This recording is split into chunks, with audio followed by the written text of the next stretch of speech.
ओम श्री परमात्मने नमः। ओम श्री गुरुभ्यो नमः। ओम श्री ऋषिभ्यो नमः। ओम सहना भवतु सहनौ भुनक्तु सह वीर्यं करवावहै तेजस्विनावधीतमस्तु मा विद्विषावहै। ओम शांति शांति शांति।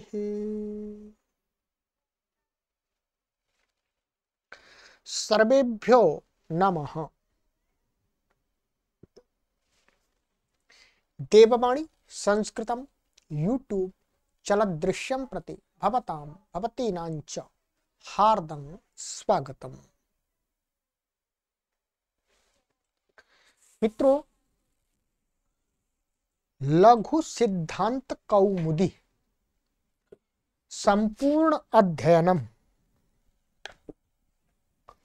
अथ षडलिंगेषु अजंत पुल्लिंग प्रकरणाम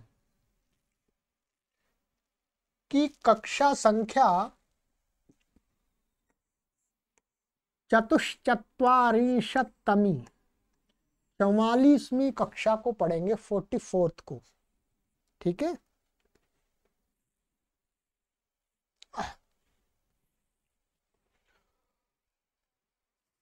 अभी तक 43 कक्षाएं हमने पढ़ ली हैं और ये कोर्स तैयार किया जा रहा है ऑनलाइन देववाणी संस्कृतम यूट्यूब चैनल पर और देववाणी संस्कृतम ऐप के अंदर। कोई भी पाठक इस कोर्स को कभी भी अपनी सुविधा के अनुसार पढ़ सकते हैं और वो भी निःशुल्क। ठीक है, बस देववाणी संस्कृतम यूट्यूब चैनल को सब्सक्राइब कर लीजिएगा, देववाणी संस्कृतम ऐप को अपने मोबाइल में डाउनलोड कर लीजिएगा। चलिएगा, अधिक जानकारी के लिए आप इन व्हाट्सएप नंबरों पर संपर्क करें। तो गत कक्षा में मित्रों मैंने आपको कुछ सूत्र पढ़ाए थे।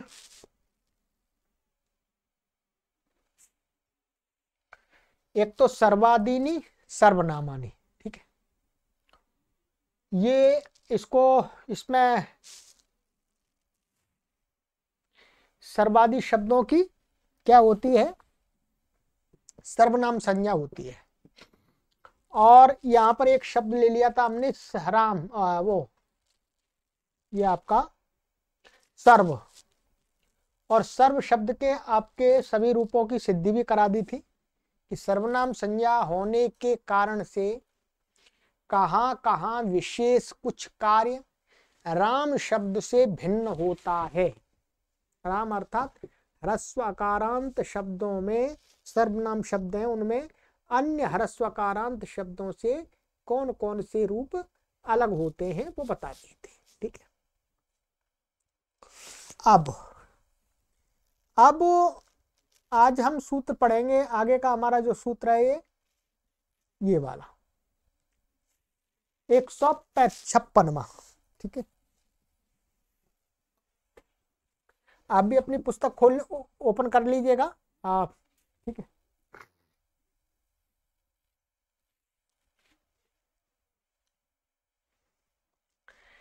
ये सूत्र है, ये सूत्र वस्तुतः किस लिए बनाया गया है ये भी समझना है। ठीक है, ये सूत्र मात्र भी पढ़ना नहीं है।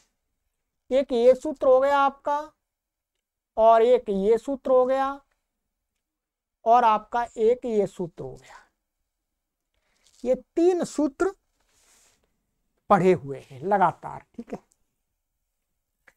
इन सूत्रों का प्रयोजन हमको समझ लेना है। ठीक है, वस्तुतः ये तीनों सूत्र ध्यान देंगे, ये क्या है, तीनों सूत्र आपके ये जो सर्वादीनी सर्वनामानी ये था, तो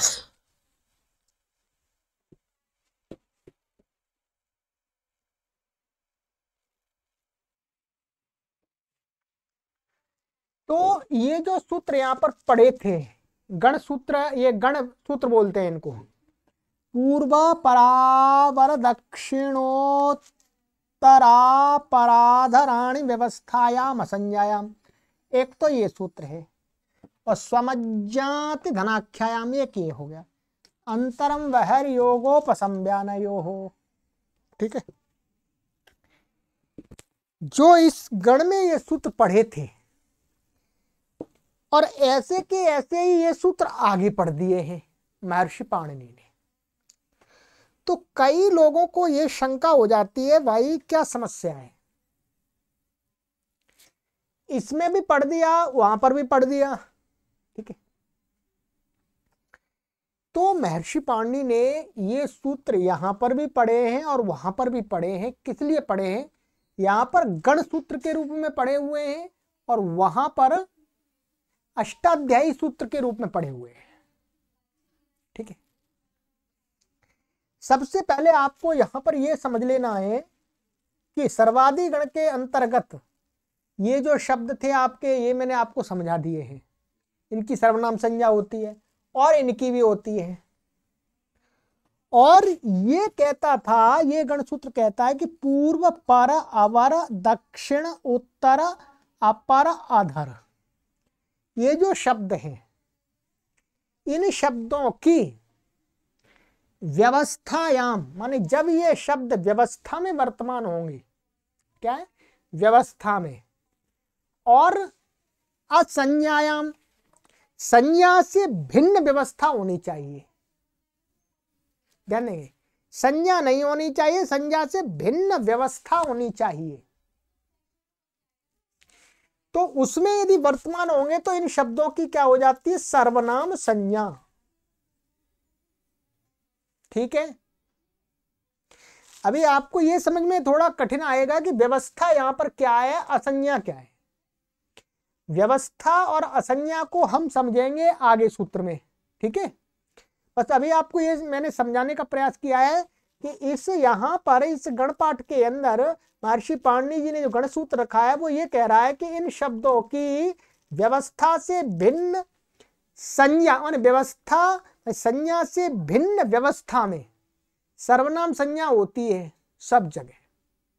अर्थात संज्ञा होगी तो नहीं होगी, और अव्यवस्था होगी तो भी नहीं होगी, ठीक है। इसी प्रकार से स्वम अज्ञात धनाख्यायाम, यह स्वम शब्द है। कहते ज्ञाति और धन, स्वम शब्द के कई अर्थ हैं। कहते हैं ये जाति और धन की आख्या वाला जब स्वम शब्द होगा तब उसकी सर्वनाम संज्ञा नहीं होगी। माने जाति और धन के अर्थ से भिन्न अर्थ में स्वम शब्द होगा प्रयोग तो उसकी सर्वनाम संज्ञा हो जाएगी, ठीक है। ऐसे अंतरम बहिर् योगोपसंज्ञानयो हो, जो अंतरम शब्द है इसकी बहिर्योग, बहिर्योग का अर्थ है बाहर, अथवा उपसंज्ञान, उपसंज्ञान का अर्थ होता है अंदर पहनने वाला कोई वस्त्र, अंतरंग वस्त्र। जैसे पुरुष का जो बनियान होता है, ठीक है, और अंडरवियर होता है, वो अंतर वस्त्र होते हैं वो। ऐसे ही स्त्री के भी अंतर वस्त्र होते हैं तो उनके लिए, तो उस अर्थ में माने बाहर के अर्थ में जब अंतर शब्द का प्रयोग होगा अथवा अंदर के वस्त्रों के लिए प्रयोग होगा तब उसकी सर्वनाम संज्ञा होगी, ठीक है। ये स्पष्ट हो गया। यदि बाहर और अंतर माने जो अंतर वस्त्र है उनके लिए उनसे भिन्न अर्थ में प्रयोग होगा तो सर्वनाम संज्ञा इनकी नहीं है, ठीक है। ऐसे ही यदि जाति और धन की आख्या में ये धन के अर्थ में ये स्वम शब्द प्रयोग हो रहा है तो सर्वनाम संज्ञा नहीं होगी बिल्कुल भी। ऐसे ही अव्यवस्था भिन्न संज्ञा में होगा तो भी नहीं होगा, ठीक है। अब ये आपने समझ लिया। अब ये असंज्ञा, व्यवस्था और जाति धनाख्या, अज्ञात धनाख्या और बहिर्योग को समझ, ये आगे के सूत्रों में अब समझ लेंगे। ठीक है, अब यहां पर तो महर्षि पाणिनि ने इनकी सर्वनाम संज्ञा कह दी। ठीक है, माने इस अर्थ में ये होंगे तो इनकी सब जगह सर्वनाम संज्ञा है। अब कहते हैं कि आगे सूत्र दे रहे हैं,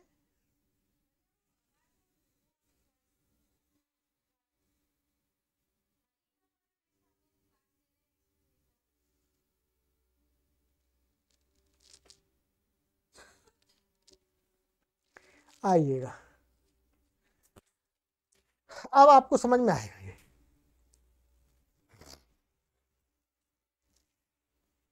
156वां सूत्र, पूर्व परावर दक्षिणोत्तरा पराधराणी व्यवस्थायाम असंज्ञायाम। ठीक है, इसमें एक ये पद है और व्यवस्थायाम और ये असंज्ञायाम ऐसा है। ठीक है, इसके अंदर शब्द है पूर्व, पर, अवर इत्यादि इत्यादि शब्द है और दक्षिण, उत्तर, अपर, अधर ये शब्द है। आइएगा इसका अर्थ, एतेषां व्यवस्थायाम असंज्ञायाम च सर्वनाम संज्ञा गण सूत्रात् सर्वत्र या प्राप्ता स यसी वा स्यात्। ठीक है, ये कह रहे हैं कि एतेषाम शब्दानाम माने पूर्व, पर, अवर, दक्षिण, उत्तर और अपर और अधर, इनकी व्यवस्था में वर्तमान होने चाहिए। किसमें? व्यवस्था में। व्यवस्था में वर्तमान और संज्ञा नहीं होनी चाहिए, संज्ञा में और संज्ञा में प्रयोग नहीं होना चाहिए। तो इनकी सर्वनाम संज्ञा गण सूत्र से, गण सूत्र से जो हमने अभी सर्वादीनि सर्वनामानि जो सूत्र पढ़ा हुआ वहां पर, उस गण सूत्र से सर्वत्र माने सब जगह, माने इन अर्थों में सब जगह क्या है, इन शब्दों की सर्वनाम संज्ञा प्राप्त थी या प्राप्ता। सा हुआ सर्वनाम संज्ञा, जसी माने जस प्रत्यय के परे रहते, सु औ जस, जस केवल जस के परे रहते, विकल्पेन स्यात् माने विकल्प से होती है। इससे क्या है, इससे तो जस, जस के परे रहते भी, सु के, अम के, औट के, औ के, टा के, ने के सब जगह नित्य थी। तो कह रहे हैं उसी अर्थों में जहां पर इन शब्दों को ने सब जगह सर्वनाम संज्ञा प्राप्त थी, यदि जस होगा तो क्या हो जाएगी, विकल्प से हो जाएगी, अर्थात एक बार होगी एक बार नहीं होगी। ठीक है, तो कहते हैं पूर्वे पूर्वाः। ठीक है, व्यवस्था क्या होती है इसका अर्थ अभी आगे समझाएंगे तो समझ में आ जाएगा, पूरा बताऊंगा। ठीक है, कहते हैं पूर्वे पूर्वा, इसमें क्या होगा, जब सर्वनाम संज्ञा हो जाएगी तो सर्वे के समान रूप बन जाएगा पूर्वे, जैसा शी से सी हो जाएगा, और जब नहीं होगी तो पूर्वाह रामाह के समान रूप बन जाएगा। ठीक है, अब यहां पर कहते हैं कि असंज्ञायाम किम, ये सूत्र में असंज्ञायाम क्यों पढ़ा, असंज्ञायाम नहीं पढ़ते। तो कहते हैं उत्तराह कुरवाह, यहां पर ये उत्तर शब्द प्रयोग हो रहा है। क्या? उत्तराह कुरवाह, उत्तराह कुरवा का अर्थ है उत्तर, माने माने उत्तर कुरुक्षेत्र। क्या है? उत्तर कुरु देश का नाम है ये। क्या है? उत्तरा कुरवा, इसका अर्थ ये नहीं है कि कौरव लोग, नहीं। उत्तरा कुरवा का अर्थ है कि उत्तर कुरुक्षेत्र, माने कुरुक्षेत्र एक स्थान का नाम है, उसका ही नाम उत्तर कुरुक्षेत्र रख दिया है। तो यहां पर ये जो शब्द है उत्तर, ये क्या, एक संज्ञा विशेष के लिए प्रयोग हो रहा है, स्थान विशेष का नाम है। माने उत्तर कुरु देश, उत्तर कुरु देश, ये संज्ञा है उसकी, इसलिए यहां पर इसकी विकल्प से क्या नित्य भी नहीं होगी, क्योंकि जो ये सूत्र गण सूत्र था वो क्या करता है, वो संज्ञा असंज्ञा में करता था, और ये है संज्ञा, इसलिए इस मैंने संज्ञा से भिन्न में वर्तमान कोई उत्तरादि शब्द होगा तो उसकी सर्वनाम संज्ञा होती ही नहीं है, ये दिखाना चाह रहे हैं। तो रामा के समान रूप बन गया। ठीक है, अब ये कहते हैं कि भाई व्यवस्था क्या होती है, व्यवस्था, तो व्यवस्था को बता रहे हैं, स्वाभिधेयापेक्षावधि नियमो व्यवस्था, ये समझ लीजिएगा, बहुत अच्छा है। आचार्य वरदराज महाराज जी कहते हैं कि व्यवस्था शब्द से यहां पर हमको क्या जानना है, ये सप्तमी का रूप है व्यवस्थायाम, मूल शब्द क्या है, व्यवस्था।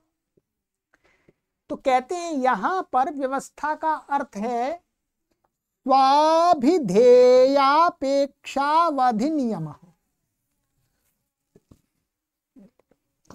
इसको इस प्रकार से समझिएगा, चलिएगा मैं आपको अभी लिख करके बता देता हूं। यहां आप समझिएगा इसको, ठीक है।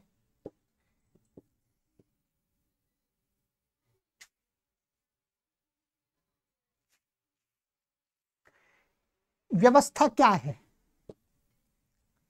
स्वस्य पूर्वादि शब्दस्य अभिधेयेन अर्थेन अपेक्षस्य अवधेः नियमः व्यवस्था। ये जो यहाँ पर आचार्य वरदराज महाराज जी ने दिया है, स्वाभिधेयापेक्षावधेय नियमो व्यवस्था, उसको मैंने खोल दिया यहाँ पर। ठीक है, स्वस्य माने स्व का अर्थ स्वस्य, स्वस्य का अर्थ है यहाँ इस सूत्र में जो पूर्व आदि शब्द पड़े हुए हैं, पूर्व पर आदि, वो शब्द, उन शब्दों का अर्थ, भाई वो शब्द इसके लिए प्रयोग हो रहे हैं वो उनका अर्थ हो गया। तो स्वस्य पूर्वादि शब्दस्य अभिधेयेन, अभिधेयेन का अर्थ अर्थेन, जो उसका अर्थ, अर्थेन अपेक्षस्य अवधेः नियमः, कि जो पूर्वादि शब्द जिस अर्थ में प्रयोग हो रहे हैं उसके साथ क्या है, अपेक्षस्य अवधेः, माने जो प्रयोग हो रहे हैं उसको किसी अवधि की अपेक्षा है। ठीक है, पूर्व शब्द जब अवधि माने अपेक्षित अवधि के साथ में प्रयोग होगा तब ही वह जो अवधि जो ये कहा जा रहा है वो व्यवस्था है, वो व्यवस्था में प्रयोग होगा। तो क्या है, अवधे नियमः, नियमा माने निश्चयीकरणम व्यवस्था। अब नीचे उदाहरण मैंने लिख दिया आपके लिए, जैसे यहां पर प्रयोग हो रहा है अयोध्या पूर्वा, पूर्व शब्द का प्रयोग हो रहा है। अयोध्या पूर्वा का अर्थ है कि अयोध्या पूर्व देश में स्थित वाली है। ये पूर्व इसका वास्तव में सर्वनाम मर रहा है। अयोध्या कैसी है, पूर्व देश में स्थित होने वाली है। तो कोई ये पूछ सकता है भाई ये पूर्व किससे पूर्व, भाई किससे पूर्व, क्योंकि अयोध्या जो पूर्व दिशा हम जिसको कह रहे हैं उसके अंत में जाकर के तो अयोध्या नहीं है। भाई हम यहां पर खड़े हो गए सूरज के सामने खड़े हो गए मानिएगा, और हमने कह दिया अयोध्या उधर आगे है, मानिए यहां से मेरे सामने से 1000 किलोमीटर आगे है। तो पूर्व, अब किससे पूर्व ये भी तो पूछना पड़ेगा, क्योंकि अयोध्या के बाद में भी तो कुछ है, ऐसा तो नहीं अयोध्या से बाद में कुछ भी नहीं है और कोई गांव नहीं है, कोई नगर नहीं है। तो क्या है, यहां पर ये कहा जा रहा है अयोध्या पूर्वा, अयोध्या पूर्व में स्थित है। तो कोई प्रश्न कर सकता है भाई कहां से पूर्व में है, कुतः, कहां से। तो यहां पर जो अयोध्या पूर्वा जो पूर्व शब्द है वो क्या है, अवधि की अपेक्षा को लेकर के प्रयोग हो रहा है। तो वो किसकी अवधि से, तो कहते हैं मथुराया, मथुरा जो अवधि है उससे पूर्व देश में अयोध्या है। ठीक है, हर जगह से पूर्व में नहीं है, क्योंकि आप तो चले जाएंगे वाराणसी, वाराणसी से अयोध्या पूर्व में नहीं है, वो तो पीछे बैक में हो जाएगी पश्चिम में चली जाएगी। तो जहां पर पूर्व शब्द कई अर्थों में प्रयोग होता है, ध्यान रखेंगे। पूर्व काल के लिए भी प्रयोग होता है, ठीक है, पूर्व कार्यों के लिए भी प्रयोग होता है। तो नहीं, व्यवस्था में प्रयोग हो रहा है। तो व्यवस्था में वो प्रयोग कब होता है, जब पूर्वादि शब्दों का जो अर्थ है उस अर्थ के साथ में अवधि अपेक्षित होती है।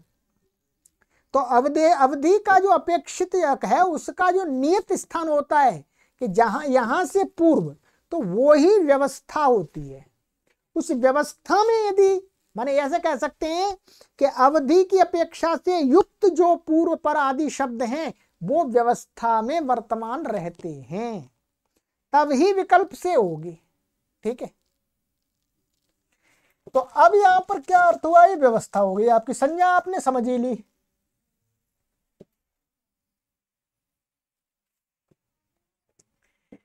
तो ये हो गया, तो कहते हैं व्यवस्था। तो व्यवस्थायाम किम, तो कहते हैं यहां पर ये क्या है, पूर्वे पूर्वाह। अब हम यहां पर ऐसे कह सकते हैं पूर्वे ग्रामाः, तो पूर्वे ग्रामाः ये क्या है, यहां पर हमको ये अर्थ लेना पड़ेगा किसी अवधि की किसी स्थान की अपेक्षा से पूर्व में है, संज्ञा नहीं है। जैसे पूर्व शब्द कभी कभी संज्ञा में भी प्रयोग होता है। ठीक है, जैसे बिहार के या पूर्वी उत्तर प्रदेश के लोग कहीं चले जाते हैं तो उनको बोलते हैं पुरबिया हैं, ऐसे बोलते पुरबिया। जबकि वो बंबई में रह रहे हैं तो भी उनको बोलते हैं पुरबिया। ये क्या हो गई, ये व्यवस्था नहीं है, ये संज्ञा हो गई। या पूरबिया माने पूर्व के लोग, ये अर्थ किस में आ गया, संज्ञा में आ गया, क्योंकि वो तो बंबई में रह रहे हैं। तो कहते हैं व्यवस्था में होना चाहिए। तो व्यवस्थायाम किम, यहां व्यवस्था नहीं पढ़ते, असंज्ञायाम पढ़ देते, तो कहते हैं दक्षिणा गाथका कुशला इत्यर्थ। यहां पर ये जो दक्षिण शब्द है ये व्यवस्था में नहीं है, व्यवस्था में इसको अपेक्षा नहीं है। दक्षिणा कुशल, दक्षिणा का अर्थ है कुशल, गाथका माने गाने वाले, अरे कुशल गाने वाले। अब कुशल गाने वाले वैसे अर्थ है, इसको कोई अपेक्षा नहीं है, तो इसलिए व्यवस्था में नहीं है। इसलिए इसकी दक्षिणा शब्द की जो दक्षिण शब्द है ये यहां पर इसकी सर्वनाम संज्ञा ना तो विकल्प से होगी, माने यहां होगी ही नहीं, क्योंकि गणसूत्र में मना कर दिया ना, इसलिए गणसूत्र में मना कर दिया था, तो इसकी सर्वनाम संज्ञा है ही नहीं, इसलिए रामा के समान रूप चल जाएंगे इसके। तो कुशला इत्यर्थ, ये बनाया कुशल। ये थोड़ा कठिन तो आपको लगेगा, पर मैंने आपको काफी प्रयास किया है समझाने का। ठीक है, फिर दोबारा एक बार इसकी आवृत्ति कर देता हूं आपके लिए। एतेषां व्यवस्थायां असंज्ञायां च सर्वनाम संज्ञा गणसूत्रात् सर्वत्र या प्राप्ता सा जसी वा स्यात्। कहते हैं इन शब्दों की व्यवस्था में और असंज्ञा में सर्वनाम संज्ञा गणसूत्र से प्राप्त थी, उसी को केवल जस प्रत्यय के परे रहते हैं। प्रथमा विभक्ति बहुवचन में केवल क्या कर रहे हैं, विकल्प कर रहे हैं, एक बार हो जाएगी एक बार नहीं हुई, तो इसको बोलते हैं वास्तव में प्राप्ता विभाषा। क्या बोलते हैं, प्राप्त विभाषा अथवा प्राप्ता विभाषा, दोनों प्रकार से बोलते, प्राप्त विभाषा। सर्वनाम संज्ञा इनको प्राप्त थी, उसका विकल्प किया जा रहा है, इसलिए प्राप्त विभाषा है। ठीक है,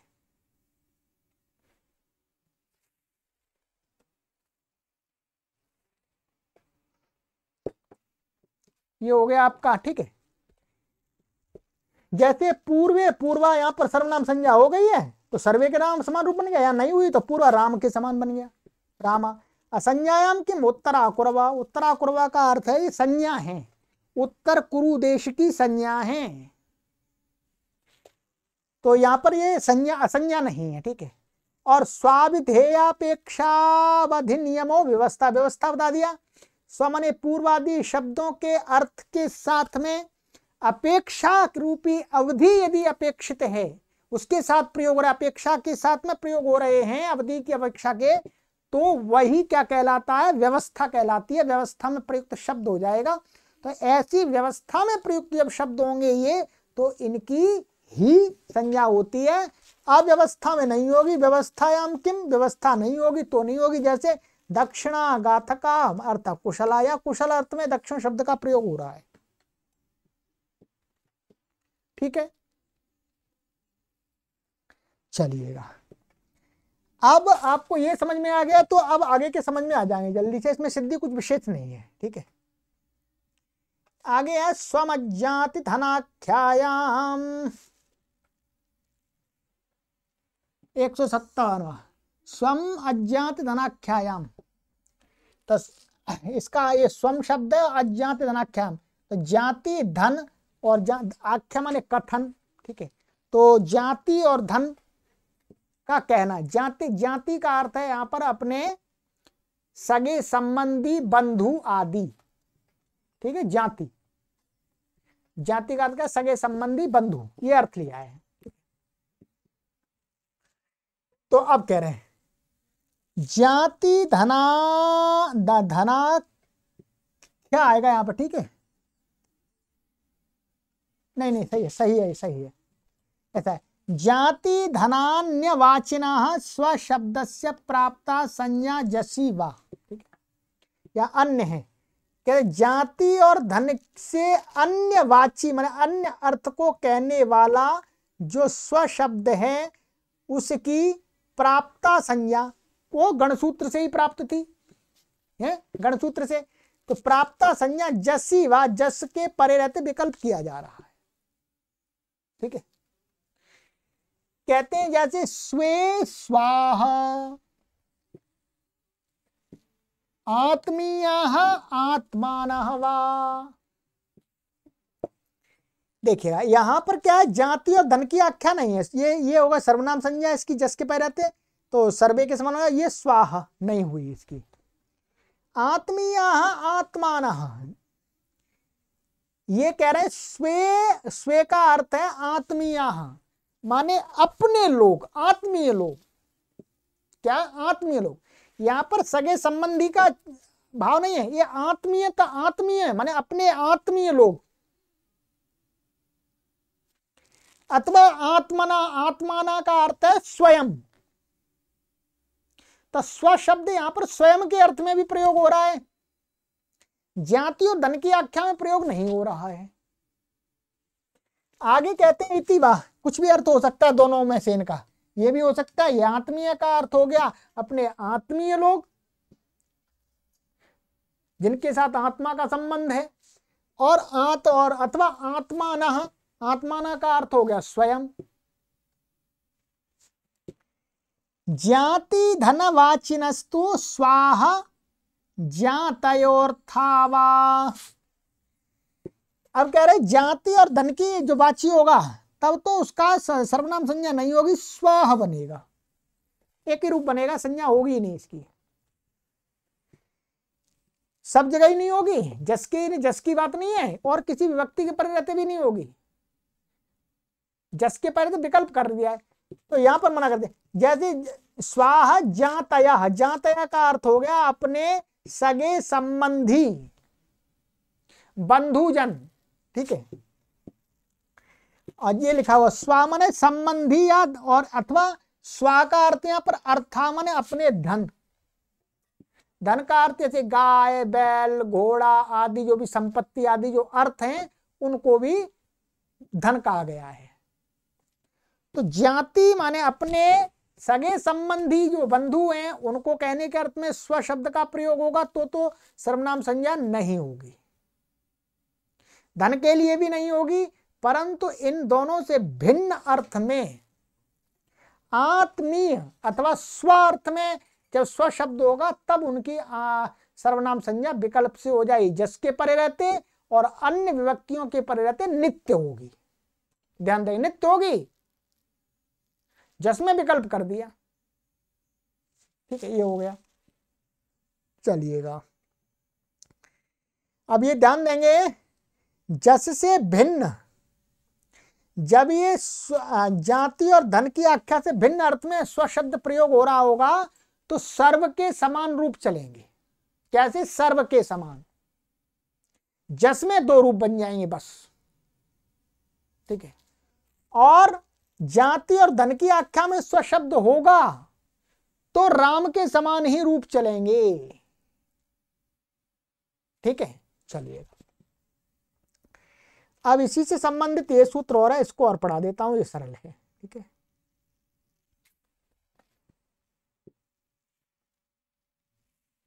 एक 158वां अंतरम बाहिर्योगोपसंज्ञानयो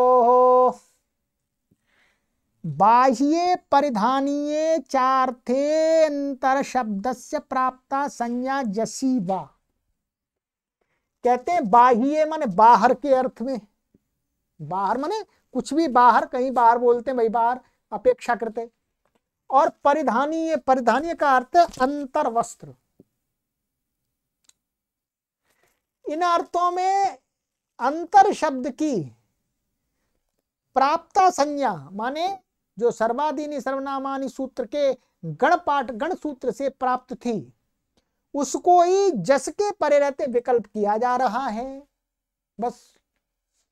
तो अंतरे अंतरा व गृहाः बाह्याः इत्यर्थः। यहां अंतरे सर्वनाम संज्ञा हो गई जिसके पर रहते और यहां पर नहीं हुई है, तो इनमें से इनका अर्थ गृहाः, यानी अंतरे गृहाः अथवा अंतराः गृहाः ऐसा होगा। वह विसर्ग संधि से लोप हुआ, अंतराः शब्द वास्तव में तो होगा बाहर के घर। बाहर के घर माने गांव से बाहर के घर, नगर से बाहर जो घर हैं उनके लिए यहां पर अंतर शब्द बाहर अर्थ में प्रयोग हो रहा है, ठीक है। और अंतरे अंतरा व शाटका परिधानीया इत्यर्थ। यहां पर अंतर शब्द का प्रयोग हो रहा है शाटका। शाटका का अर्थ है कपड़े माने अंतर वस्त्र, उसको चोली भी व चोला भी बोलते हैं, ठीक है। तो यहां पहनने की धोतियां ऐसा लिखा हुआ है, तो ये अंतर शाटका का अर्थ है अंतर के कपड़े, अंदर पहनने वाले कपड़े, मुख्य रूप से ये अर्थ है, ठीक है।